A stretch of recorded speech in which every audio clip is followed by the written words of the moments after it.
lots of 2011 movies I associate with being really forgetful, like forgotten. I think Salmon Fishing in the Yemen. Yeah, see? Yeah. What did that? Was that nominated? No, it was Ewan McGregor and Kristen Scott Thomas, and they were salmon fishing in the Yemen. That's so funny. It's a funny title, that's why. And It's like of the skit of like the films that got gone. Why does nobody remember salmon fishing in the Yemen?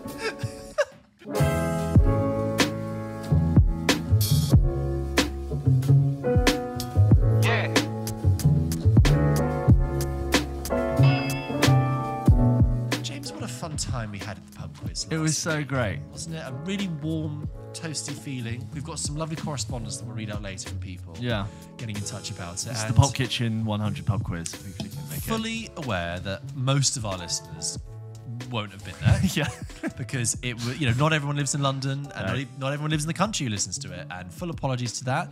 But those who were able to go and represent the wider I could have listenership. You know what it was kind of like? I thought it was kind of like going to our wedding, but we didn't know who got invited. Because we sort of did that thing where we circulated. And what was great is we got to say hi to basically everyone, I think. Yes. Which was really cool. And you were all lovely. Yeah. And it was kind of like we were going around circulating like the bride and groom. Yes. And everyone was like, hi, so happy for you. And we were like, oh, thank you for coming. But like we had never met them. Yes. But some of them I recognized when they said their name. I was like, oh, you're that person, that person. Yes. Which was nice to see. Which freaked them out a little bit. Yeah, it did freak them out a little bit. I agree. It was very touching, and it was lovely that all of you guys were just so pleasant. Yeah. What I enjoyed was we had to put a lot of teams together, people who were in 2s and 3s, we combined them. And actually in doing so, we did create the winning team. Yeah. And every team I saw that we merged was getting on so great, and especially when they won. Yeah. I think it was very heartwarming. It was just a really nice night. Nice, like lots of fun reactions and people finding out the answers. Absolutely. Head to our socials if you haven't seen the highlights. There's photos. We've got a whole video highlight of the whole thing.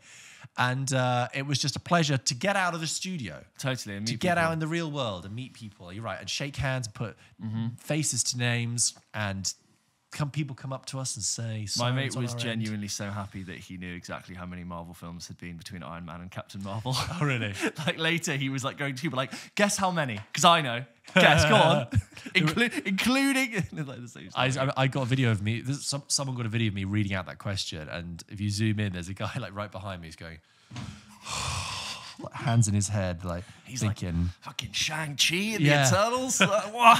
All the ones you forget. So we will obviously. It was a great experience, and we had it felt like our birthday really week, was, our 100 episode week, and we've got plans for the future, and we hope to. I'd love to do another one a little bit bigger. But it's given us confidence, so it's opened up something new. It's the beginning of something. So thank you very much. On tour, Wembley. Yeah, Madison Square Garden. I was with James in the tour bus, and he was driving me crazy. Yeah. Northern accent to, I guess, invoke Oasis. Yes. Kind of 90s rock and roll documentary. He was driving my head. No, that's they were just unstoppable. The manager, like the jaded manager in like the leather jacket smoking. Yeah. There was no stopping him. James Briefel. Haven't heard that name in a long time. Yeah. Yeah. And that was that. So thank you very much, everyone, for coming. And thank you just in general, everyone who gave us nice responses for our birthday week, our 100 episode week. And now, episode 101. We can say that now. When that finished, I was like, God, that took up a lot of brain space in my head. What, with the quiz? Even just because we chose it because it was a really great thing to do, but also it was what we thought would be a slightly less workload intensive thing to do to celebrate. But all the time, just a pub quiz, and very tempting to just like chat GPT the devising of the quiz, but we didn't. We genuinely wrote every single question. But we also had to rebrand ourselves. This is at a time also when both of our jobs were very, very busy. It's a busy time, yeah. So I took 2 days off after the quiz, and I was really appreciative. And I went to a tea room. I saw you had a nice time. A really good one. Yeah. I was like, got you going. Please. And to coincide, what was better is that I went on Instagram on my day off, and who has posted a video on his day off as well, but Richard E. Grant doing like just capturing the vibe perfectly. I was like, I have to send this to James because Richard E. Grant's there, like having basically just come out of the pool in some sort of spa in Somerset for some reason, and he's just like, wonderful day off in Somerset.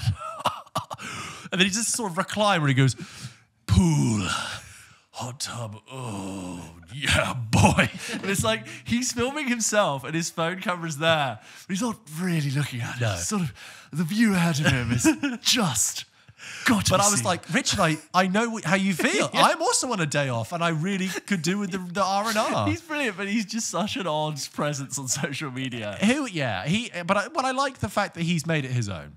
Yeah. No one else makes content like Richard E. There's no Grant. like niece or nephew to be like, can we just talk about the videos you're putting out on Instagram? Just have a wonderful day. Anyway, that was a great week we had. But there are, as we've mentioned for a few weeks now, this is a really exciting time. There are loads of films coming out. Loads of films. If you didn't, because last week for episode 100, we didn't talk about films, but if you did catch our bonus episode, we talked about Anatomy of a Fall and Bottoms, so we didn't leave you without films. So go and check those out if you haven't already. One of the most, two very talked about films, one that really went up there for you in one of the best films you've seen this year. Up there. And Bottoms, one of the biggest disappointments I've heard. Go and see it. Go and see the Go see the review. I mean, if you hear my review, I'm not saying go see it. But this week, we have two big films, James. Two big films. We got David Fincher's new film, The Killer, and also, is it Molly or Holly? I think it's Molly Manning Walker's How to Have Sex. Not to be confused with Mia McKenna Hughes, who's the lead actress in it, which I get confused. Mia McKenna Bruce? Is it Bruce or I thought it Hughes? was Hughes. Is that Bruce? Is it Hughes? Maybe it's a Bruce. typo. It is Bruce. Bear Right. with her. Let's start that It's again. Mia McKenna Bruce. Basically, there are two big films, David Fincher's The Killer and How to Have Sex, which I don't know how big that's been talked about outside of the UK, but here in the UK, that's a really hot film right now. It's like this year's After Sun. There's lots of chatter about it. Trey British release. Yeah. So we talk about those. I am seeing these films, but I haven't seen them in time for this episode, so we'll review them now, but as with all of these films, we will then do a spoiler discussion. Numbered episodes, always spoiler free. In particular with How to Have Sex, I'll be doing a very, very light touch on spoilers because I think people should go and see it. I've already said to George, you should see it, which I know you are. We should wait to discuss it in proper detail when we can talk about the plot and when you guys have seen it too, because I think basically everyone should go and see it. And you advised people should not look up what the plot is. Because I don't know the plot. I just know it's meant to be good. I think I could guess roughly what sort of the themes are about, but I'm so glad I didn't expose myself to even a spoiler-free think piece about what it was trying to do. Yeah. That's all I'll say, but I'll get into it in my review later in the episode. So, Should we do it? on with those reviews. I really tried to perfect my Fassbender impression whilst watching the film. Well, not perfect. Well, you know. It's hard to really sort of. It's harsh. It's got more gravel in it. I picked a line, and it's. I find music a useful distraction. I find music a useful distraction. useful distraction. There's sort of a Dutch hardness. That's it. You're getting it. That's it. You've got to get the more And I'm European. turning it up to show Dutch. the Dutch. There's sort of a Dutch. A focused tone keeps the inner voice from wandering. And I was like, James, concentrate. You're going to have to talk about this on your Don't just podcast. watch a film to get the impression. Yeah. So I really feel like with The Killer, David Fincher set out to make a David Fincher film. Now, I know what you're thinking. You're like, all these films are David Fincher films. But if you were to look at, if this film was to join David Fincher's film library on a beautiful bookshelf, it would just perfectly slot in. It wouldn't stand out. It wouldn't. I don't mean that in terms of quality. I mean in terms of themes. It's very familiar Fincher territory, starring Michael Fassbender as the killer, no name. Tilda Swinton's in there, and Charles Parnell. Based on a graphic novel, which you really do feel it is very graphic novel-y. And yeah, like very much of a David Fincher film, which I'll get onto. You can see within that the likes of Seven, Gone Girl, Zodiac, Fight Club even. And Fassbender, who we know has returned from his little hiatus where I think he had some kids. And he's also become a race car driver. Yes. So see previous TikTok for discussion about that and episode. Super happy for Michael Fassbender, and also just like really glad to have him back because he's great. And we've seen Fassbender do this very steel-faced, focused, hardened, clinical style of acting before, like in a number of films. Yeah. You go from like Alien Prometheus to even Magneto, Shame, even his character in Inglourious Basterds, like the undercover, very focused, very intentional. And of all of those, I would say this is the most steely Michael Fassbender performance. He is shark-like, like, you know, that vacant shark-like stare, predator-like, kind of like a T-1000 with a consciousness, I thought. Like, you know, moving through people, but we have his internal monologue, and he's obviously sentient, like a human being. Rarely blinking. Do you remember like a few weeks ago I told you I watched this featurette about how Fincher was like meticulously planning the blinks Oh yeah, and when they would Michael happen. Michael Fassbender blinked wrong. Something. Yeah. Again, like a shark, they don't blink. They sort of like have this vacant, dark-eyed stare, and he's always been really good for that. Just very good at playing someone with a very well-held nerve. And so the killer opens during one of his hired assassinations, and as he does with every job, he has planned every single part of it meticulously. He's accounted for every variable. He's considered every angle. He's almost like meditative, but sort of incredibly focused at the same time. And he has this costume that evolves, but it has the same through line, and it's this white bucket hat and these dark aviators, which he sort of tells in the opening scenes, obviously wants to disappear. And it's kind of, I saw one time a German tourist dressed this way, and no one ever wants to talk to or spot or look at or engage with a German tourist. So he's found this disguise that he can use anywhere, and nobody wants to speak to him. And in a cold environment, it's with sort of a white jacket and the glasses, but in a warm one, it's slightly different, and it's always the same idea, but it evolves as and when where he needs to be in the environment, which I thought was very interesting. And what should be said is that Fassbender barely speaks in this film. 95% of the dialogue on this is his internal monologue. He does speak, but it's maybe a handful of times. And what you hear during basically the entire film is his planning and, most importantly, his process and justification or lack thereof of the work that he does, which is killing. And he justifies his actions, by noting how many people are born and die every day, and that me killing someone today is really just a drop in a much larger bucket of death, and how could you sort of look at one thing when really it's like this?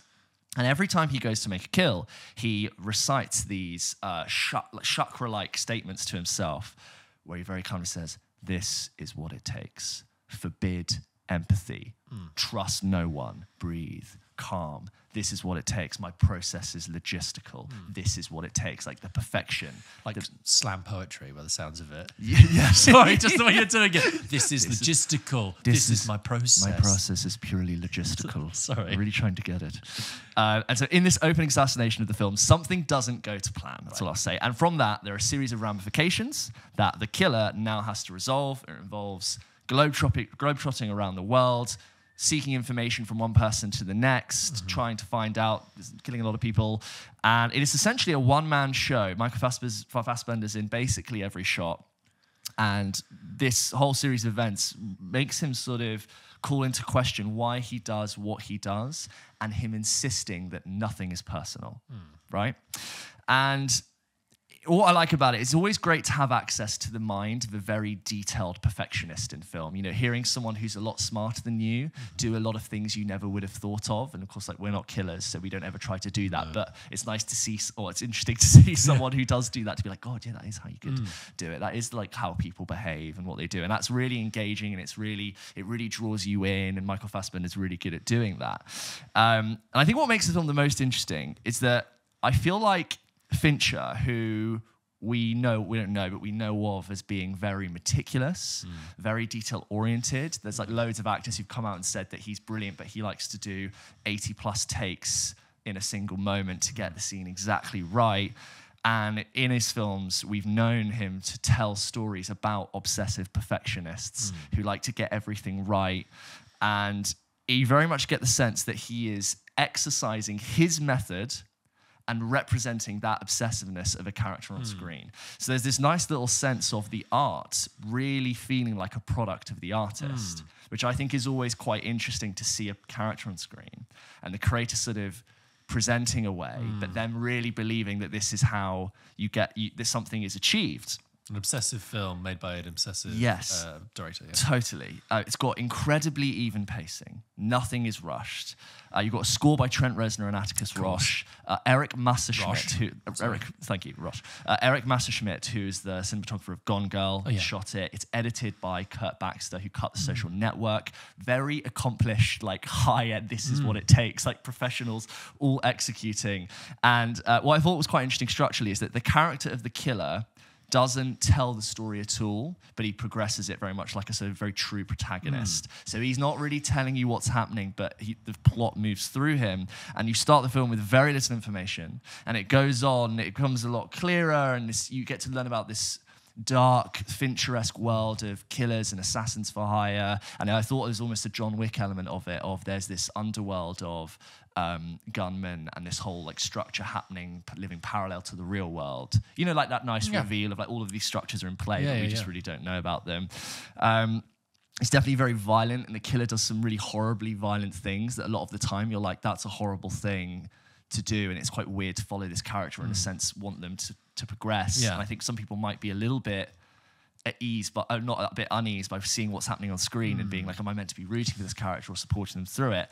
But I actually think I think the film wants you to feel that, and I think that's why it's actually successful and how matter-of-fact it is. I do wonder if the methodical structure of the pace could have done with a very distinct change, and that it could have benefited from something else. A change gear, because I think the ending kind of sneaks up on you, even though I do think the film's really good. But when I think about this film, I think about the fact that it is extremely well executed. And when you start describing art as being well executed, I think it's a good thing. I think you're describing films like this. Yeah. It's like clinical. Yeah. It's what I describe as like clinical, hard edge, really precise filmmaking. But does it lose a stickability upon you if it doesn't have just a hint, a peppering of like emotion in there? Because I'm getting the sense from everyone who's seen it is like they say the same thing: well presented, well executed.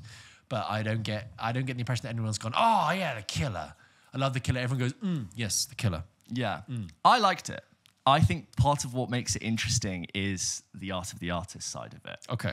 And that when it comes to a conclusion, you're like you've seen someone very professional execute something to the highest standard on screen, and you almost feel like I am a target for this filmmaker and his very professional like editors and who's also been brought down this story in a very methodical way. I do think it's interesting. Like I said, pacing wise, it's so precise. It's like I can imagine David Fincher's one of those guys that like irons his bed sheet on the bed and like he has his eyes right up to the thing and he's sort of like doing that. You really get the sense that that's who this is of. Wow. Okay. And it's interesting. It's cool. I do like it, but it's so different to so many other films that are great this year. When you said that it's very clearly a David Fincher film, is that ever so slightly a problem? Is it so David Fincher that you're like, it's almost not a parody, but like I'm not surprised by anything. I can see your style and everything. I can just feel you here. I wish you would just have given me something new about yourself. Or not for me, no. I think it's David Fincher being Is he playing it safe? Maybe for him, but he's leaning into it so much. He's almost like, this is how I like to do it, and this is why it's good, and this is why it's worked. That's why this execution's good. I do actually think the film's really good. Okay. I don't overall have negative feelings for it. I'm more just like overwhelmed by how clinical it was, and the execution of the film, the presentation of it is clinical, and so is the story. So it's just an all in all fires blazing. Like, here's how I like to do it, and here's what it is. Okay. So I think it's a successful film. I really do. Okay, well, I'm seeing it this week, and we'll talk about it next week in spoiler terms. But if you've seen The Killer, which people have, it's been out for a while now. It's out on the 10th of November on Netflix. But if you have seen The Killer, please write it in and let us know your thoughts, and we will discuss them in that spoiler episode. When I say like you can see lots of David Fincher in this David Fincher film, it's like there's the narrating is very similar, not so much in tone, but to the narrator from Fight Club narrating. It's that slightly world cynical, look at all these people, not quite to the level of Fight Club. Does Ben Affleck narrating Gone Girl? I think he does, doesn't he? Like, yes, I just want to crack he does. your head in. And then you can see like the dark obsessiveness of something like Seven, like the style of Gone Girl, even elements of Zodiac. Like, it's all just very much there. And I don't think that's a criticism to say it falls so neatly in with the rest of his work. I like and that if you idea, like David Fincher, I think there's so much to enjoy there. Also, that idea you just said of instead of trying to like deliver something new, it's like, no, I'm going to really lean into it and like max out my style on something. I've got the David Fincher credit card. I'm going to spend it all. It's maxed it out. Yeah. You know, sometimes we say like directors do a film for them and a film for me. I really like a film for the film for us, and it's like, I really feel like David Fincher was like, I'm really making the kind of film I want to make. Oh, really? Yeah. Considering he just made Mank, which was also very much a film for him. Very much a film for him. Yeah. But it's what you like about David Fincher, I think. I really enjoyed it. Also, it's just that pacing thing, I think you're a bit like, because it's so methodical, you're like, oh, okay. And that's where, and now it's over. I am interested to see it as well because of following Mank, which was fine, an okay film, but Mank was such a swing in a different direction and literally him trying something new. Right. That he's followed that with something that's like literally gone in the other direction. But like I said, I'm seeing it this week. We'll talk about it. Let us know your thoughts as ever. That was The Killer. So the two films I'm talking about this week are completely different. But I, after I saw How to Have Sex, which is the second film I saw after The Killer, I was thinking, oh God, they're so different, but I enjoyed them both, and it's really interesting to have the chance to think about them and talk about them. And I really annoyed that I can't remember who said this, but it was a couple of weeks ago I saw a clip on TikTok and a famous writer had said that narratively, as a narrative tool, a fight scene and a sex scene are used in a lot of the same ways. You've got two characters with the raising of tension or conflict or romance that come together in a moment in time, have an altercation that affects both of them in different ways, and both of them change from that altercation, and there are ramifications as to what happened. Yeah.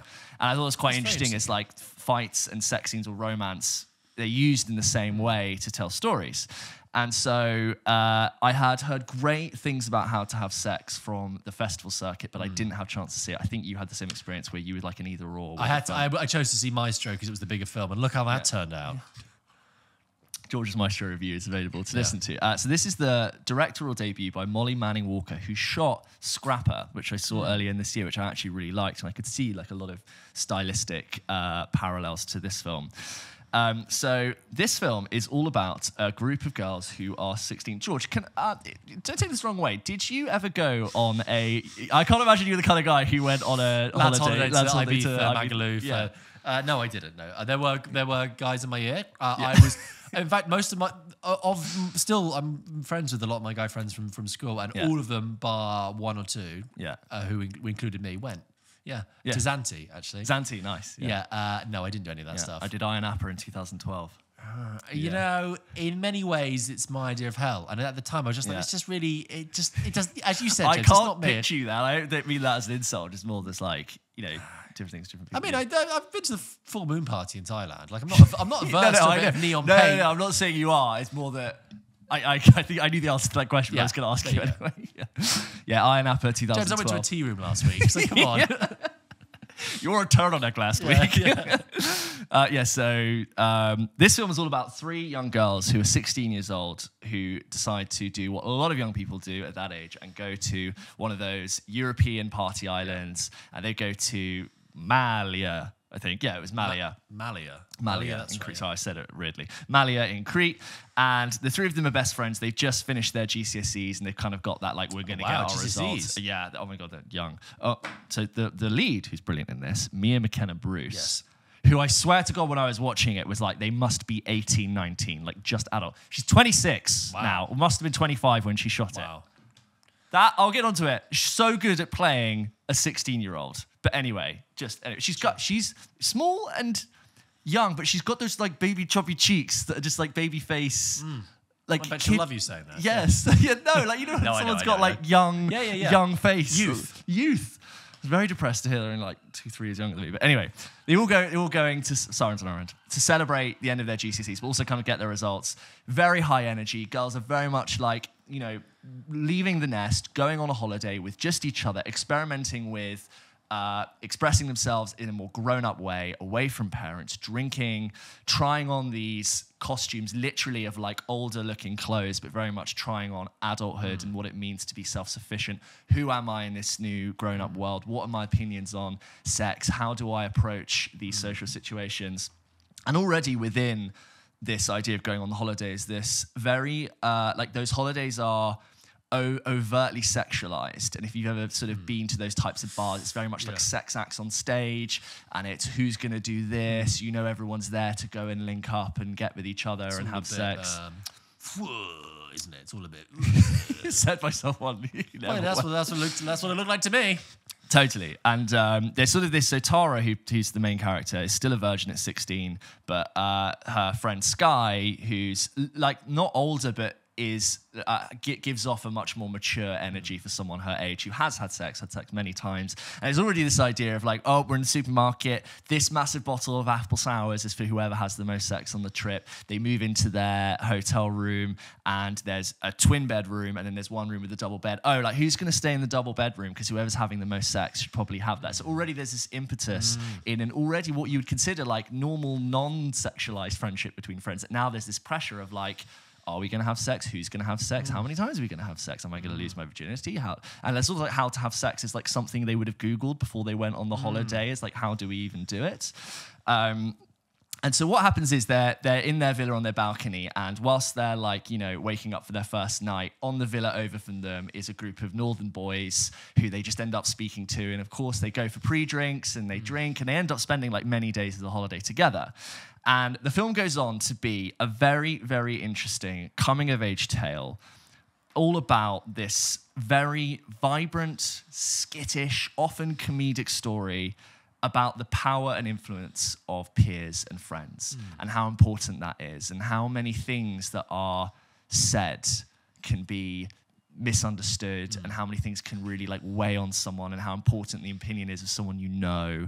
And I just think it was really, really powerful. I think in the first half, I was sort of like enjoying it, and it's very sort of, I was very aware that these people being represented on the screen are definitely not me. But it was towards, let's say, the last 20, 25 minutes where the film had a really powerful effect on me, and I really understood what it had achieved. And you know, from the hour after leaving the screen, I couldn't stop thinking about it, and it really stuck in my head. And I was like, oh, that's actually really, really powerful. It's very effective, it's very sad, and it just, I think Walker has just a really great handling of a complicated tonal range. And I don't want to talk about what happens, because I think people should find it out for themselves. But I think sometimes when you think about a story that's very personal, or something that's telling something about things that have really happened to many people, it can be quite hard to articulate it in words and to describe a feeling over prose or narrative. But what I think this shows is that you can use cinema in a really effective way to show someone exactly how you feel without the use of dialogue, and to actually really effectively put someone who's not the people represented on screen in their shoes, to the point where it's really, really powerful. And it's like, I have nothing in common with these people in my part of my life compared to theirs. But oh my God, do I feel sadness and sympathy and empathy for what has happened. And it just brilliant. And like, to me, I was like, yeah, that's why cinematic storytelling is so powerful. And if you might not be able to, I'm not saying the film isn't articulate, I mean that one might not be able to articulate something that's happened to them, but this film is so good at telling you why it's important. And that's why I think it was just really, really powerful. So James has been light on very light. Really getting into there, because he's aware of the fact that I'm seeing it, and as you say, you want people to go in and just kind of see it for themselves. So I believe that once I've seen it too, we will really get into this. This really deserves a discussion of like the moments and the interactions, and like especially the last 25 minutes, and less so what we think of it, but like how it made us feel and why I think it's an effective story that's told. And then just other things, you know, like what it does really well is that like nightclubs, and specifically that like Euro Island party holiday of like bright pink and the blue Gatorade colored sand bucket. It's all bright and colorful, and it's amazing and stimulating, and you're having the best time with your friends. But all of a sudden, nightclubs can go from being brilliant to like, oh my God, terrifying. Everything is awful, terrifying, overly stimulating, loud, can't breathe, can't think. And it's so good at like portraying the two sides of that. And like what can be a really sweet romantic interaction can just become sour so quickly, especially for young people who are seeing like this, again, like a really unnaturally overly sexualized environment that like in the UK you don't really encounter people like performing sex acts on stage. No. It's like quite an interesting one. I think that I'm interested to I mentioned earlier about whether or not it's got like a buzz outside of the UK. Yeah. But I'm interested in that because I look at the premise, I look at the poster, I look at the description. We've described it. I'm like, yeah, it's so British. Like, it doesn't happen in the land of the UK, but no, this British culture of like 100%. Flying out to a European island and you know and just get party island and just getting trashed. But also like I'm trying to think when I've last seen that on film, and I think it's like the In-Betweeners movie. Which like the whole thing of the In-Betweeners movie is and they send it up. Which is the only film I can remember that's actually depicted that style of like European holiday recently. Yeah, that kind of lads on tour kind of a very like sort of pocket of English culture that's quite underexplored. And they do it, and they send it up very well in the In-Betweeners. Oh yeah, they made you realise the awkwardness, the silliness. And there is the element of that, like you know, like how dirty their flat is, and sleeping on the floor and ending up in the pool. But like a friend of mine the other day was like, "Oh, what's good out?" And I was like, "Oh, you should go see How to Have Sex. It's really good." And he's like, "What's it about?" And I was like, "Oh, it's about these young girls who go on their first trip to Malia, and like this sort of, you know, one of them's a virgin." He was like, "Oh, it's like a comedy," and I was like, "Oh, no." Yeah. Well, actually, it has comedic elements to be fair to it, but it's not like an In-Betweeners style. Yeah. It's not that at all. But yeah, just really interesting. And again, as always, I really want to hear what people's reaction has been to it, because I think it deserves discussion. So for when we do a spoiler conversation, which will likely be next week, send in your thoughts if you've had the chance to see it to hello@pulpkitchenpodcast.com.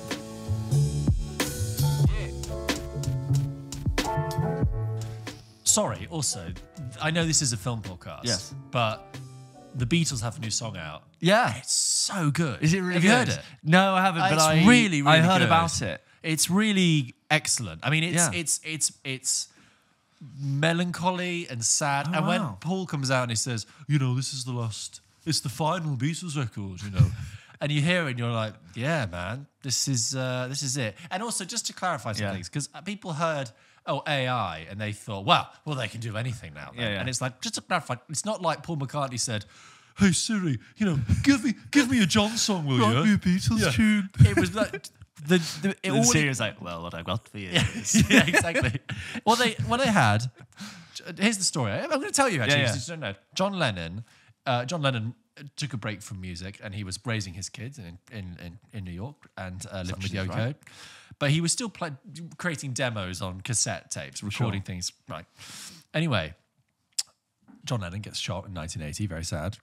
And then in like the early 90s, George Harrison is talking to Yoko about like they're remastering some old Beatles tapes, whatever. And Yoko's like, I think I have something for you. And she has a cassette from John Lennon that says For Paul, right? Whoa. And on it were 3 tracks that John Lennon had recorded, right? And that pretty explicitly with the intent purpose of giving it to Paul, right?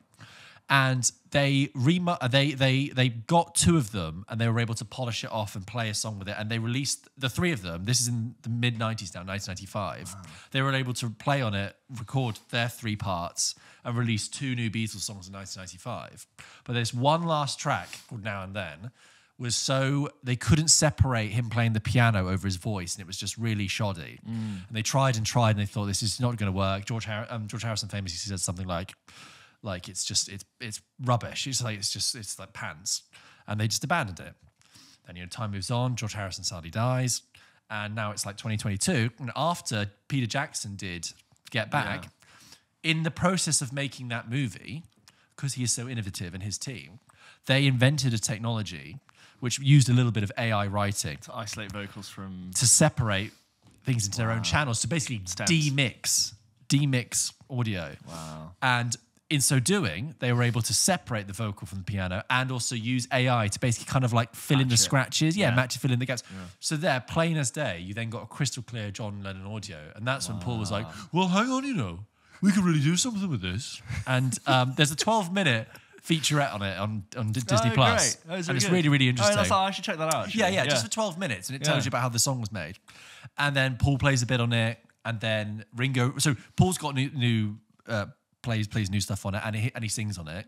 Ringo sings on it, and he plays drums on it. And they've been able to take the rehearsal attempts that George Harrison did in 1995 and put that on the record.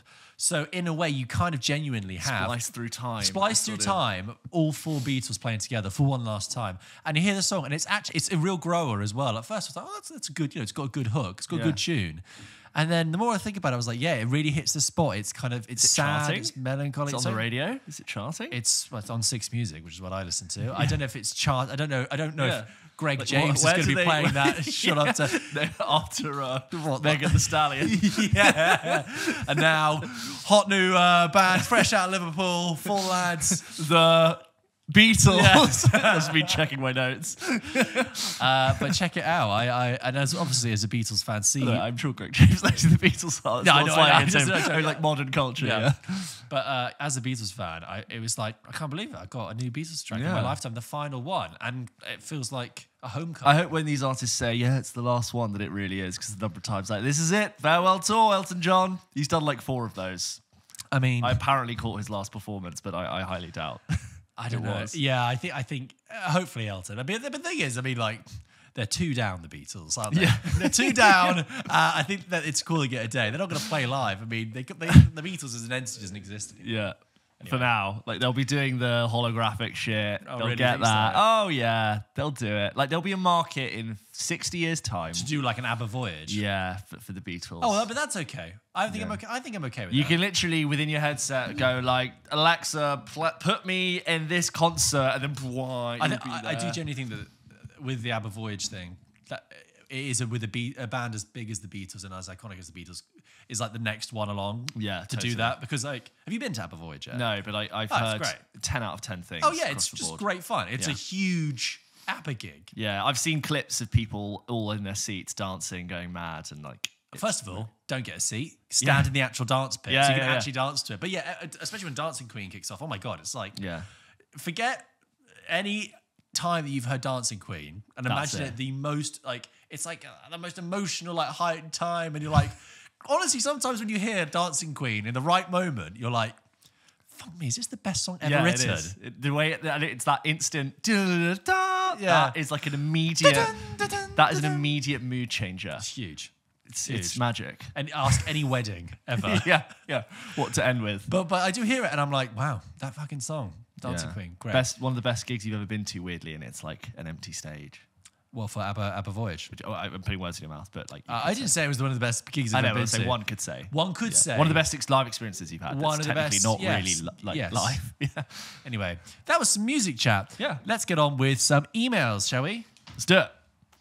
As always, guys, if you wanted to send an email into the show, you can do by emailing into hello@pulpkitchenpodcast.com. We've received several this week, and I'm stalling so George can get them up and decide which one we're going to start with. George, over to you for the first one from... whoever would be the first one will be. James, I can tell you confidently, stalling for time here on the news. I can tell you. Really, it's quite extraordinary who wrote in. With confidence that the first email is from Ollie. Ollie. About Letterboxd. And he says, hi, George and James and George. As a stoic IMDb app user of 18 months or so now, I increasingly feel like I'm missing out by not having Letterboxd, as your good selves, well, just I actually, and many listeners frequently mention it. I want to know, am I actually missing out on something? And what are the advantages Letterboxd has over IMDb? Well, George, please. On that question first. Well, I've got the IMDb app, which is great for pure data. Yeah. For seeing casts, for seeing crew and all that stuff. Although Letterboxd is really getting basically as good at that and now. IMDb is quite good to nose over things that people are in pre-production for. Like, yes. Oh, what's that? It's absolutely good. I remember like 3 years ago, be like, Killers of the Flower Moon. Oh, Scorsese. If you want an objective, accurate representation of the data of the industry, that's pretty good. Yeah. But Letterboxd, the reason that raises is high is because I think the functionality, the whole social side of it, the fact that it's the slight social media slant. You contribute to it. You add your own data. You contribute. Right? You follow other people. They follow you. You post your reviews. You post your lists. I just think it's got a slightly nicer UX as well. Whereas when I go onto IMDb, it feels like going on Wikipedia. Yeah, I'm there for information. It's quite functional versus user friendly. Whereas there's something more curatorial about Letterboxd. And sense of community more. Also, just shout out to anyone who's followed me on Letterboxd because of this show, which I know we encourage people to do. But like, I get a notification every time I get a new follower, and I'm guys, like, follow George on Letterboxd at George Pulp. I don't post that often because I like to save my review for the show. I don't like to. I embargo myself. Yeah. I don't like to go and give my. That's good because maybe I'd fucking have a word if you were getting all the content out early. Yeah, sidelining me, I'd be absolutely furious. So my solo career. I'm glad we have a good understanding there. But so Ollie, that's why I would just say it's got like a bit more functionality. It's also just so visual with every film is listed, just represented by its poster. Anyway, yeah. On a related note, how many films do you currently have on your Letterboxd IMDb watch list? I feel like you guys must be approaching the film, completed it, mate, territory of watching films that you're generally interested in. Love the show and best wishes. P.S. Looking forward to hearing your end-of-year rankings. We will do that. Yes, we will. Pulp Kitchen Awards are coming in hot this year, guys. Of the films I've seen, I've broadly agreed with your assessments of this year's releases, with the exception of They Clone Tyrone, which I thought was a lot more, which I was a lot more positive about. I've heard a few people be really positive about that, actually, more than you. I didn't really get it. It had my girlfriend and I really laughing, and for me, it found a sweet spot between silly and thought-provoking. Potentially a bit of a Jordan Peele light film, but I don't see that as a bad thing. Ollie, on your question about how many films there are on our watch list, well, I'm going to go onto my Letterboxd watch list right now, and I don't know if it actually gives you a number. Oh, it's a lot. Mine is my watch list is like I make a new note almost every time. And but do you see why I like Letterboxd? Because it's so yeah, visual. it's visual. Look at all those It's not like posters. text. Yeah, and it's really nice to engage with it. Like, oh, what do I want to focus on? Yeah. Anyway, at George Pulp is the I like that you got the follow. Pulp Kitchen imagery on there now. Consistent. Anyway, Ollie, thank you very much for your email. This next one is from Erin, who writes in and says, double bill suggestion and some appreciation. Hi, James and George. I've been meaning to email in for a while and have finally gotten around to it after hearing you mention the new Chicken Run recently. My suggestion to people for a double bill is always The Great Escape, 63, followed by Chicken Run. Of course. If you've seen them both, then you obviously know why this is a fun combo. Chicken Run basically being a spoof of The Great Escape. There's no need to read this on the podcast as it will be too long. Well, here we are. But I thought as I'm finally emailing in for the first time, I may as well let you know how I found you, brackets. It wasn't TikTok. Ah. Before starting uni this September, I spent my gap year working and then traveling through Southeast Asia and Australia. In Southeast Asia, I was traveling with my best friend, brackets, who became my boyfriend mid-trip. Oops. Oh. Love that. Oops. Oh, God. Accident. Love. But he went home after a few months. I continued through Malaysia, Singapore, and Australia alone for another 2 months, without my boyfriend there to chat with. When I spent all day traveling to a new place or sitting on a 15-hour bus journey, things got a bit boring. So I decided to look up film podcasts on Spotify. Brackets, I've always loved film. I'm studying film production in uni now. Oh, wow. Lots of podcasts came up, so I downloaded one podcast each from quite a few of the different channels. Some were good, some were average. But then I got to yours, I stopped testing out the other ones and just went through all of your back catalogue. Between when my boyfriend went home in May and when I arrived home at the start of July, I listened through all of your episodes. Wow. You kept me great company on my travels. Sometimes I would be on buses and trains all day and listen to the show the whole time, only taking breaks to charge my AirPods. That is amazing. That is brilliant. And you know what's great about AirPods? That they charge in like 5 minutes. Yeah. So I've been on planes where, this is a weird endorsement of AirPods. I've been on planes where I'm like really watching something and I hear the battery low. You can go to the toilet, pee, and you've got like another 30%. It's great. But also what I like about this story is that, you know, this is Erin. It is Erin. Will be watching, you know, the scenic views of Thailand, let's Yes. say, passing by, and she will now associate that Yeah. that period of her life with our I voices. found barbarian. Yeah. Bamboozling, baffling, and bloody I brilliant. did that one time. Anyway. No, it was the Northman, wasn't it? It was the Northman, yeah. Anyway. Blah, blah, blah. It just became such a comfort listen for me straight away. Sometimes when I listen to your episodes now, it makes me think of memories from my trip and feels like you accompanied me in a way to all those places. I've had that before where I think back to random podcast episodes and I remember going to like specifically visit Talia in Cambridge, like coming back from the train really late at night, going back to my old uni. I just remember like, yes, I would listen to that. And I remember conversations from places in Cambridge, which is really strange. For example, I was listening to the show whilst on a boat out to the Great Barrier Reef or seeing monkeys on the steps to the Batu Caves in Kuala Lumpur, brackets photo attached. That's an amazing photo. Or when I slept, there it is. She's with a monkey on B-Reel. It's brilliant.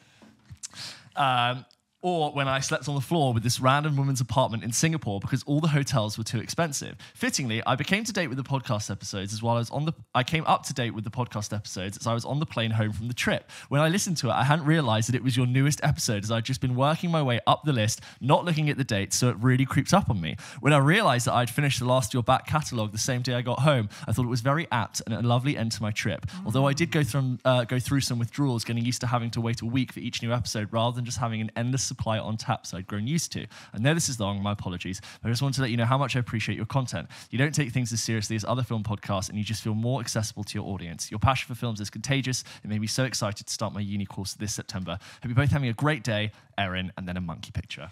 Erin, that is genuinely one of the best emails I think I've ever is received. really, really cool. That's really touched me. That's so nice. And I mean, I love everyone's emails, don't get me wrong, but like that is so heartfelt and sweet and lovely. It makes us want to keep doing it. Oh yeah, 100%. Like I'd never want to disappoint people by just like running away and quitting. Yeah. Having a breakdown and leaving. No, it's like you must be the reason that on our analytics it's like UK 60%, US 30, and then like Ireland, Canada, Australia, New Zealand, and then there's like less than 0.01% for like a good 70 countries. That must be you traveling, listening to it. No, it's really cool to see. I also, because I remember Greg James talking about this once. Again, a second shout out for Greg James today, random. Shout out Greg James. About the intimacy of audio. Basically, like we have accompanied in you. your ears. You know, Erin talking there about all those places she's listened to us. we've been there. Like it's like we're sat next to her. Yeah. I would just say my own experience in similarly. So actually 10 years ago, I was in Erin's position and I went traveling around. Yeah. Well, actually I went to South America, Southeast Asia, New Zealand, Australia. Anyway, by the time I went from South America through New Zealand up, and by the time I got to Southeast Asia, by the time I was in Thailand, and it was probably 3 months in, maybe 4 months in, just context, this is 2013, and I did not have an iPhone yet. I was only not even 19 yet. But like, no, but like people, it wasn't like, no, they were not everyone had an iPhone yet. Like, yeah. Especially not at my age. Like, you could get it, but like, so I didn't have one. I just had a regular phone and I had an iPod, okay? Which I was very happy with. But by the time I get to, and sure enough, like, I've lasted on my trip by, well, actually, the benefit of not having a smartphone was meant that I had disconnection from social media. Totally, I would just go to an internet cafe every like 5 days, just check up on things, right? Yeah. Anyway, I get to Thailand, like 3-4 months in, getting a little bit homesick. I'm out I've exhausted all the music. I've exhausted all the preloaded podcasts I have. And I'm at this hostel, and I'm talking to this German girl, and I'm like, there's a group of us talking about like home and stuff. And I was like, you know what? I've got this 18-hour bus ride across the Cambodian border tomorrow. Like, I said, I really, really miss listening to this film show from the UK. It's called Kermode and Mayo, and it's, on 5 Live, and I listen to it every Friday, and like, I just haven't got it. And she was like, she had a laptop in front of her. She was like, why don't you just give me your iPod? And I can, and she was like, she just download it from the laptop internet. around. She was like, just take half an hour and get all of the episodes. And I did. And it honestly, like, I'm not going to say it saved my trip because I had so much fun. But for any long period of travel I had for the remainder of my trip, I had because I'd accrued so many by not listening. Yeah. I remember listening to like the Place Beyond the Pines review, and like things like that. And you'll be able to date those reviews weirdly like no other reviews can. Exactly. Like, I remember specific conversations that they were talking about in specific locations. And she also gave me the soundtrack of The Perks of Being a Wallflower. Okay. And I remember I was like, this is great. Yeah. But when I heard your email, Erin, I kind of connected with that. But that's just so lovely. Thank you very much. Not to rave about podcasts too much, but you take them on the go. And that's what the appeal of them. You're consuming content whilst you're out traveling, whilst you're out working, studying, painting, whatever you do. You take them. And like, no one can underestimate the power of the internet in that way of like, you put a thing out online, and maybe people see it, maybe they don't. But like someone somewhere potentially is experiencing it in another part of the world. And you have no idea how they're receiving it and what circumstances. And then we do a little event with like less than 100 people. And it's like, oh, these are real people I don't know. It's very cool. It's very, very cool. Erin, thank you so much for your email. This next email is from Danny, who says, good day to you fine gentlemen. I'm Danny from the lovely city of Leeds. Recently in the podcast, you have mentioned films being watched within the calendar year. I set myself... number of films Thank you. Number of films watched within the calendar year. I set myself a challenge to watch a new film or film-length documentary every day. Oh, that's a lot. That is a lot. That is a lot. 365. If you miss one, are you then going to watch 2? To define new, I mean no rewatches, and it can be something I've never seen before, so it's new to me. Yeah, I have the same criteria. Yeah. As of writing this email, I am on 363 films/documentaries of this year. So that's more than one a day. The latest film I watched was... Where are we? November. Yeah, you've got 2 more months. The last film I've watched was 1408. Oh, yeah. With John Cusack and Samuel L. Jackson. Scary. Which I thought was a brilliant film. It is scary, I think. I've not seen it since 1408, but like... Yeah. So I like to think that I may be a contender for most films watched this year. 100%. Loving the podcast, guys. Sirens on my own. That is up you there. And someone who has to watch films as like an occupational, functional thing. Yeah. That's the only people I can imagine. Only people who work for the BBFC and they have to give the films the certification. See more films than you. I am doing this show and I want to say I'm going to be on set around 70 without having counted. I'm probably on that. I think you're less because I think you see fewer films than I do, I think, from logging it. Right. I don't know why. How many are you on? Hang on, sorry. I don't know why I think you see fewer films than me. I think because you don't log them, maybe your estimate is lower than. That's what I meant to say. I think your estimate. I think you and I watch the same amount of films, and this year. Oh no! It says 76, but some of those are rewatches. So actually, no rewatches. Okay, I've got it right here for you, James. My new discoveries this year. I'm at 58. 58. Yeah. So maybe you're a bit more. Maybe you're in the 60s. But I don't think you're 12. Maybe I'll count in you're 12 films December ahead and of me. see where I'm at. But that's low for me. That's one of the lowest years I've ever had. Like I said, my TV watching since doing the show has plummeted, and the number of TV shows as you guys know, I start and then just don't get around to finishing. I think that's where I've really lost out. I'm watching a decent amount of films. It's just not. TV has slowed to like a 1 in, 1 out policy. Like yeah. I can only do one at a time. Yeah. And then I'm parking everything for like the one show I really want to watch, like a Severance or a House of the Dragon or equivalent. Just shout out to Ghosts, the show on BBC, which is like such a gem of mine. I love and like is a huge hit, but like not really. I think with a younger audience, but like just love that show. Final season just came out. Me and Talia still slowly making our way through. We're in season 2 of Doctor Who, but like just really enjoying really? maybe one a week. We're just Well, I told you we started season 1, finished season 1. Great ending to season 1. Oh, I love that whole place. I was exclaiming the entire episode, being like, this is the perfect episode of television. It's a 10 out of 10 episode of TV. The fact that you said to me you were watching season 1 again, and I was able to name each episode. Yeah, you in did. That season. Yeah, and Talia has a really great recall for Doctor Who. I think that was the best. I remember season 2 being a little bit not as good. I love season 3. I think season 3. I remember season 3 is really strong, so I'm looking forward to that. So we've got the end of season 2 is brilliant from what I remember, and season 3 is a load of episodes is really good. But season 2 is also great. How great though is that? It's really good TV. But I often think about this. Sorry, huge Doctor Who tangent. But the end of season 4, that series 4, whatever, that whole David Tennant's last one. Yeah, with Donna. Brilliant, amazing, moving, sad. I remember where I was when I watched that, and I remember my mum was calling me for dinner, and it was live on TV, and I was like, I cannot stop watching this, Mum. Like, I'm just gonna have to be late. Like, no pausing. It was on Joshua TV. I was like, Mum, I'm not leaving. Just eat without me. Yeah. That is such a brilliant thing. Are you gonna watch the specials? Some of the anniversary ones with Tennant. I should do. Yeah, I will. Yeah, I think I'll give that a watch. Yeah, I hope it's not lost to me because I've not watched since Matt Smith. No, I mean, I'm hoping I think, to be honest with you, it's basically a massive attempt. From my outsider's perspective, I've no knowledge about this, but it's clearly a massive attempt for the BBC to get people back on Doctor Who. Totally. We literally brought back everyone's favourite Doctor. We brought Russell T Davies again, which they did for the 50th, right? And Russell T Davies is also show running it now. Yeah. But he like the Doctor now is David Tennant again. Like there are so many moments where we're really casually watching this with dinner, where I look at that line that's said, where the Doctor says that thing about Rose when maybe everything is lost, and I'm like, oh my God, this is great. That's why you're watching. This is so well written. That little moment and that thing is like stringing you along, and it's just Russell T Davies, absolute genius. It's a good show. That's a really lovely casual watch. We were doing it with Peep Show before, but that's also the thing I might do with Anna is watch Breaking Bad than Better Call Saul. I'd love to do that as well. Because there's no time pressure in the sense that we're not rushing for spoilers or whatever. It's gone, and the conversation has moved on, so you're not going to have to. Yeah. Do you know what I mean? It's just on your own. You can watch it, and if it's a month before you watch the next one, that's fine. Yeah. Anyway, that was TV. This next one is from Beth, who writes in screenwriter recognition. Hi, James and George. Love the podcast. I've been listening since the early 20s and have been telling everyone I know to listen. Good on you, Beth.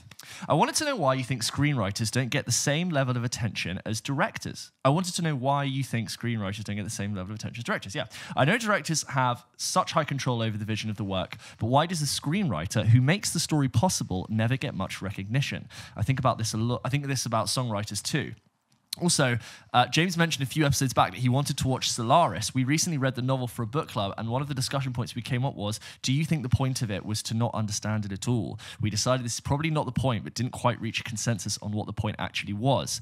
A few members watched the film version to try and make sense of the book, but their main takeaway was that it was not George Clooney's finest work. Possibly a worse project than Batman. So huge congratulations on episode 100. Beth, so you mean the George Clooney 2001 film Solaris? 2002 Solaris? I was talking about what that film is based on, which is Tarkovsky's Solaris, which I think is a very, very different film. Not to shit on that Solaris, but the Tarkovsky Solaris is known to be like one of the greats. I really have been meaning to. I'd love to do a bonus on 2 Tarkovsky films if I can be bothered.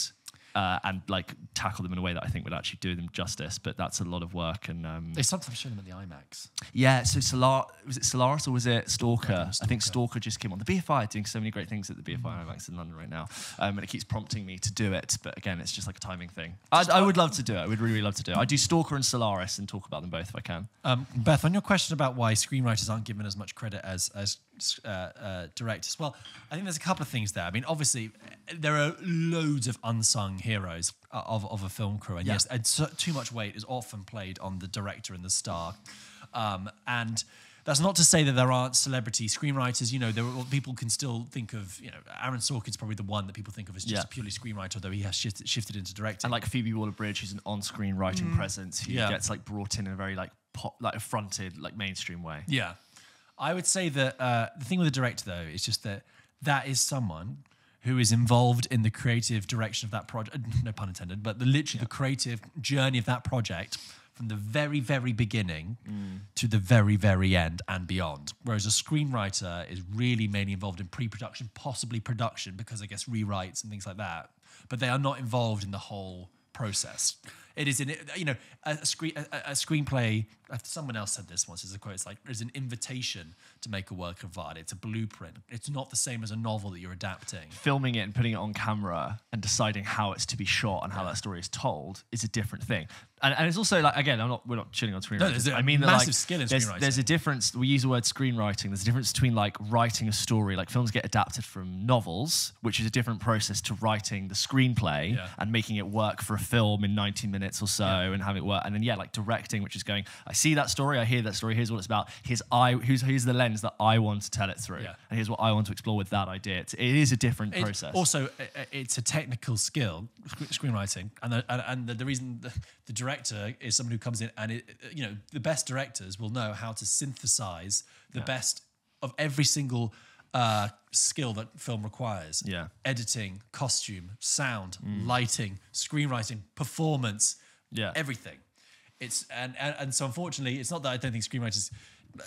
Of course, everyone needs more recognition, but it's like they are part of the crew. This next email is from Olivia, who says, "Hey guys, smiley face. Hope you had a fab Halloween weekend. I for one did. I got to experience a film screening in a cave, which did not disappoint. Was it The Descent?" There was a variety of horror Halloween movies that was listed for limited screenings for this weekend at the Peak Cavern in Castleton, which is also known as the Devil's Arse. Where do you? You literally also known as the Devil's Ass. That sounds like an Anchorman line. You literally cannot get more Halloweeny, if that's even a word. If you tried, that place was like the Devil's Ass. How did you spend your Halloween? Was up the Devil's Arse. Up the Devil's Arse in the cave. Anyway, the atmosphere alone was amazing, and I would definitely be back to watch another screening. Me and my friend chose to go to the screening of The Addams Family, which I sadly did not see at the cinema when it was first screened. So to see a family favourite in a cave and share this experience with children and families watching it together for the first time. Mommy, we're going to watch the film tonight. The Devil's Ass. This Devil's Arse, please. Please, we're British. Quite magical, and it brought back nostalgia. Would highly recommend to anyone if they get the opportunity to go down to the Devil's Arse. But defo bring blankets. My question is... The stones like vaguely resemble just like spreading it. My question is, where is the quirkiest, weird, wonderful, or even controversial place you have watched a film screening? Warmest regards, live in Manchester. And she has a picture of the Devil's Arse. And look! Oh my God. I got it on here, what's the weirdest... quirkiest, weird, wonderful, or controversial. Quirky. Here's a criteria: quirkiest, weird, wonderful, or even controversial place you've ever watched a film. I watched a film in a weird place. I've watched it on screened a bus ride. You know. Yeah. I've said this before. I've seen Ted, the Ted MacFarlane film, but in Spanish. I understood it, but it was entirely in Spanish. I don't think I've seen films in weird places. I've obviously done secret cinema quite a few times, which is wonderful. Yeah, they can't be. I guess quirky. I guess that's quirky. It's not weird or controversial. God, maybe I'm very normative with my screenings. Where do things get screened? I'd love to go to one of those car ones. I've seen a drive-in. I did that during COVID. I think that would be really nice. That was the only time I've seen Moulin Rouge. Oh, nice. That's a great one for it. Yeah. Quirkiest or controversial. They do the screen. I've not been to one, but there's the screen on the South Bank where they sometimes screen sports, but they do films there. I think controversial is when you tell me how Talia watched Glass Onion. Yeah. On a phone at whatever time in the morning in a layover in Addis Ababa. And then she was like, yeah, I said, oh, it's great, you should watch it. And then she's watching it on her phone, going through passport, stop, look at this, security. And then she finishes it. Like, what do you think? She goes, yeah, I guess it was all right. And I'm like, well, no. You just...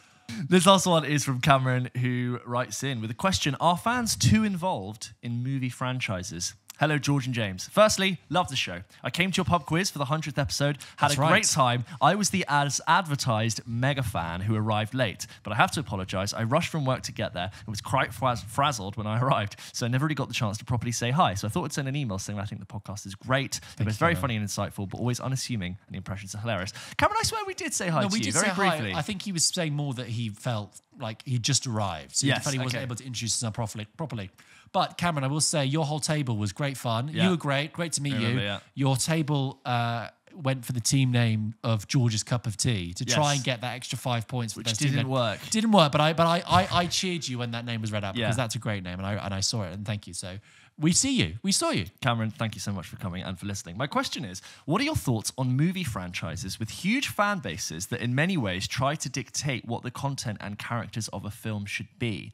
I'm talking about franchises like Marvel or Star Wars, where fan theories and expectations are plentiful. My example is always The Last Jedi, which faced criticism as fans didn't get what they were expecting after months of speculation, and in particular for the slight reimagining of Luke Skywalker. Personally, I liked the film and didn't find the direction Rian Johnson went with impossible to believe, but I know many fans have predetermined expectations for these films and characters. However, in my opinion, I think the story is the most important element to any film, and the characters should service that. But what are your thoughts? Do writers-directors have a responsibility to the upkeep of fan expectation, or is their duty more to the story and the message of the film they're trying to convey? Sorry for the hefty email. Big love. Cameron, two things on that. First of all, I do believe that as a director, you have a license. Especially if you're adapting something, I don't care if you're adapting well-loved comics or whatever. Really, it needs to work as a film. Totally. It needs to work as a film first and foremost. If you're able to kind of give stuff for the fans, great. But like one thing that's great about the Dungeons and Dragons movie that came out this year is it's so fun because no experience necessary, and it doesn't hold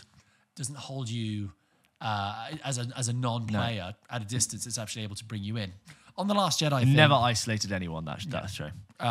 On The Last Jedi, the thing is, it's like I think it got quickly dragged into a conversation about the problem with this film is that it doesn't honor the fans and stuff. And I'm like, that actually misses the point. The problem with The Last Jedi is not about honoring the fans. It's just architecturally, it does not build and function well with the film that comes before it, which is The Force Awakens. Yeah. If it was, I've said this before, if it was the first film in this trilogy, absolutely fine.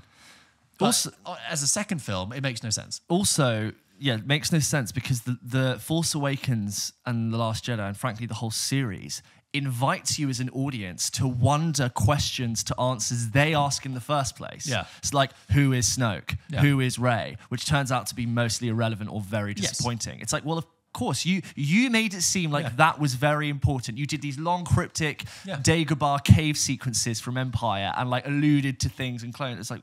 Exactly. So that film, you invited me to get really into the conversation. Force Awakens goes, who's this? Who's that? And then the Force Awakens like, who is the girl? Yeah. Screen wipes the next scene. So now I'm going, who's the girl? Who's the girl? The Last Jedi. But then The Last Jedi. That's why it's frustrating because the film basically goes like, that doesn't matter. Yeah. Why are you even asking that question? That's the lightsaber that was like sacred, and then just throw it over. Yeah. Honestly. Loads of stuff that takes fans for granted. I think when you say movie franchises with huge fan bases that in many ways try to dictate what the content and characters of the film should be, I don't know if it's hard to say that if people are like literally dictating what it should be, but I think they have expectations on what it should be because I think they know it really, really well. And that's, I think, the game you get into when you bring back IP from decades gone that have been like adored for that long a time. People are going to be very protective over what you do to it. I do think. And I think the internet does not help as a place for people to kind of be overprotective. No, but they do too much of it, and you just invite more problems. The more you try and do, and the more you touch a thing, the more fingerprints it has on it. Anyway, thank you very much for your emails this week. It was really, as ever, it's always a joy reading them out. We love to hear from you guys. Like the pub quiz, it's lovely to remind you guys that you're out there listening to us. That's fantastic. James, shall we end this episode as we always do? With a game. Yes. George, it's episode 101. And as always, it's not going to change. We're not changing the structure yet. Pulp Kitchen ends with a game. Yes. Today we're bringing back, I don't want to say a favourite because I think you have been wearied by this game, but I believe you're more than capable. Yes, I've always believed you're more than capable. Yeah. This game is Co-Star Countdown. This is a game where I'm going to choose the body of an actor's work. I will reveal the actor shortly. And then I'm going to read their co-stars. And every time I read a co-star, you have to tell me what film they were in together. George, do you understand the rules? I do. I hope everyone understands the rules at home. Please feel free to play along. George, today's actor, whose filmography we will go through, is none other than Emily Blunt. Right. Right? Okay. Now, before you just get all the films swimming in your head, we're going to start. So, George, you have to name me the Emily Blunt film based on her co-star. Okay. Ready? 3, 2, 1. John Krasinski. A Quiet Place. Yes. Tom Cruise. Edge of Tomorrow. Yes. Lin-Manuel Miranda. Mary Poppins Returns. Yes. Dwayne "The Rock" Johnson. Jungle Cruise. Yes. Cillian Murphy. A Quiet Place Part 2. Sure. Oppenheimer. Yeah. Benicio del Toro. Sicario. Yes. Chris Hemsworth. Snow White and the Huntsman. Yes. Matt Damon. The Adjustment Bureau. Yes. John Name. Rupert Friend. The Young Victoria. Luke Evans. Beauty in the... No, she's not in that. No. I don't What know. on the what? The Girl on the Train. Last one. Meryl Streep. Meryl Streep and Emily Blunt. Devil Wears Prada. God, yeah, that was the easy one at the end. You had to. That's good. It's a good one, isn't it? It's quite good. I don't know when we last played that. It's been a long time. While ago. And I'm sure I probably was really moody and like, nah, I don't like it. But I feel like I understand the game better. It feels like I've never played it before. I know, it's good. It's a good game. Do you have another one? No. I can find another one. The Adjustment Bureau is one of those movies that's just been completely forgotten. Completely Loads forgotten. of movies that It's almost came like Matt Damon and Emily Blunt have been in a movie together, like when? Apart from Oppenheimer. Yeah. But in lots of 2011 movies I associate with being really forgetful, like forgotten. I think Salmon Fishing in the Yemen. See? Yeah. What did that? Was that nominated? No, it was Ewan McGregor and Kristen Scott Thomas, and they were salmon fishing in the Yemen. That's so funny. It's a funny title, that's why. And It's like of the skit of like the films that got forgotten. Why does nobody remember salmon fishing in the Yemen? I know. It sounds like a film you'd forget. You got like duck hunting in the Oasis. Yeah. Anyway, and the other one is Water for Elephants. Remember that? I remember that film. Yeah, Similar. But yeah, it doesn't come up. Like when you think Robert Pattinson, it doesn't come up. When you think Christoph Waltz, it doesn't come up. Who's in that? Reese Witherspoon. God, yeah, like what? No one. Yeah, totally. That counts. I would have also said We Bought a Zoo, but my girlfriend loves that film. Really? And I've never seen it. And I look at it and I go, really? It was when Matt Damon went more experimental than he currently is. Experimental. We Bought Yeah. a Zoo was like big, broad family comedy. Yeah, but like for Matt Damon, it's like he did lots of different he things. branched out. Yes, I see. He did the sci-fi movie. Yeah. He did the thing. Yeah, he was just having sure. fun. Yeah, he did Contagion, but like he was a small role in it. Yes, yeah. He's That's Matt Damon. that's 2012, but yeah, I'll accept it. There's a period. I'm saying You a know, period. actually, I think that is 2011 Contagion. I will accept that. I think it's 2011. Yeah. Sorry, why am I such a back. stickler for dates? Yeah, I know it's one of your things. We just let you go. I've got one for you, James. Okay. I'm going to give you... do you not want that? Yeah, no, I'm fine. Okay. It's. I'm going to give you a name 7 in 30. Okay. Okay. James. You need a timer. I do. Otherwise you'd get all of them. Wow, didn't he do well? You got 400. Let's go for 30 seconds, which is the rules of the game. James, in 30 seconds, name 7 non-Harry Potter Daniel Radcliffe films. Go. Okay, you got Horns. Yep. You've got Guns Akimbo. You've Right. got Swiss Army Man. You've got The Woman in Black. You've got the Lost City with Sandra Bullock and Channing Tatum. You've got What If. And one more. 10 seconds. The magic one. Did you miss me? What's it called? No! I can't remember. Did you see me? Now you see me. Now you Well see done. Bang on time.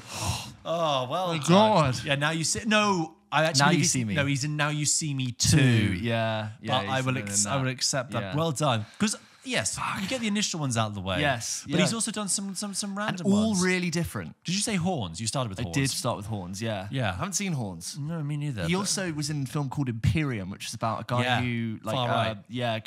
penetrates a far right group, and he like shaves his hair and has to get a tattoo. It's very Yeah. intense. I did watch that actually. It's quite interesting. But yeah, Daniel Radcliffe, I quite like his choices that he's done. He's really sort of shopped around and kept himself interested. I would also have accepted Trainwreck. Do you remember he's in Trainwreck with all the dogs in the trailer? Yes, yeah. The fake trailer with Marissa Tomei. Yeah, I do remember. He plays himself in that? No, he plays Daniel Radcliffe in a movie. Fine, okay. You know, starring Daniel Radcliffe. Yeah, okay, fine. Anyway, that, guys, was a little game. Are we not going to do this? Oh, no, we can. Sorry. Yeah, you sure? Okay, George. I've got another game for you. This is a cast list countdown. Okay. For anyone who doesn't know. Right. I'm going to read out the cast of a film. I like this. We've kind of batted it back and forth. Just doing lots of things. You have to tell me what film I'm talking about based on the cast. Yes. So I'll read out members of the cast. You'll just tell me what film it is before I get to the last cast member. George, are you ready? I'm ready. This is cast list countdown. You have to guess the film based on its cast. Ready? 3, 2, 1. John Bernthal. Brian Tyree Henry. Daniel Kaluuya. Okay. Michelle Rodriguez. Michelle Rodriguez. Colin Farrell. Um, Liam Neeson. Elizabeth Debicki. Last one. Widows. Yes. Wow. Widows. Last one, Viola Davis. Yes. The Steve McQueen one. film. Which is Bit of a forgotten film. complete, is my point why I raised it, completely forgotten with a really top cast. You know what? That film got good reviews when it came out. 2014. 2018. Sorry. Did you go and see it? No, it's You know- on, oh, you've not seen I've it? not seen it, and I've just you love realised Steve it's like McQueen. I love Steve McQueen, and I it's got good You reviews. missed out Robert Duvall as well, who's in there. Oh, he's not on the Googles. That's a shame. Well, did you go on IMDb? What are you trusting Google No, for? Google's useless. I shouldn't. I didn't realise this was your first Yeah. episode. Yeah, first time playing the game. Actually, I'm pretty sure there's more. Cynthia Erivo's in Yeah, that there's as others, well. but I just for efficiency. Oh, I see. Fair enough. Yeah. Well, the thing is with Widows is that... Is it good? This is what I'm going to try and tell you, James. This is what I'm trying to tell you. Podcasting. It's got a hell of a cast, and it's got a hell of a good premise, and it's not that gripping. I don't know if Steve McQueen makes a good thriller. You know, Right. Shane's a really interesting character study. 12 Years a Slave is harrowing and beautiful and terrifying, and then Widows. I don't know. It felt very cold. It felt like the whole film felt better, like it was above getting its hands dirty as a thriller. When I'm like, you've got really good bones there, and well, there's a reason it's been forgotten. That's totally, yeah. It speaks for itself. No one's walking around going, what a great film that was. Oh, Widows. Yeah, it's like, well, no. I chose it because it fits into that, that film category for Cast List Countdown. And that's why it was that with a great cast, obviously. That's really the best kind of film we use for this. Yeah. Those are the sweet spot. There's a really good line in it, though, where Robert Duvall says, hey, sorry, strong language coming in. Where he goes, hey, fuck you, and the horse you rode in on. Nice. That's funny. It wasn't on a horse, I assume. No, I guess it's your a high metaphorical- horse. Yeah, oh, gotcha. Fuck you and the horse Yeah, you yeah. rode I in haven't on. seen the film, so it could have been horses everywhere. And that's episode 101. Thank you very much for listening to this episode of Pulp Kitchen. Dalmatians. That's the reference. For the Yes, films. that's our Dalmatian episode. James, do you want to do your bit? Thank you so much for listening. We really appreciate you spending your time with us. Don't forget. Say it like you mean it. Post new episodes of the show. Yeah, thanks for listening. It's cool. Now, I've done 100, so it's like, it's whatever. Don't forget we post new episodes He of was the show. joking, by the way. Yeah. I love the podcast, I guess. Every single Wednesday. And whether you're listening to this on a bus in Thailand or flying over the Australian barren outback, Maybe you're just salmon fishing in the Yemen. or you're salmon fishing in the Yemen, please remember to like and subscribe, follow us on Instagram and TikTok. And we really do depend on it. And it does, we do. We need no, totally. We absolutely do. And we really appreciate it. Like, subscribe, send in your emails, comment on the videos, share them, put them on your story. We really appreciate it. And as ever, thanks always for your listenership. I know something like 65 to 70% of you who are watching / listening right now aren't subscribed. Why? What's up? Let's change that, guys. Come on. Do something good today. Press it now. Yeah. Do us a huge favor. It means that we can do cooler things and see more films. Yeah. early. More than that. That's why we do this. Yeah. Have a great week, guys. We will be back next week. 102. See you then. Bye.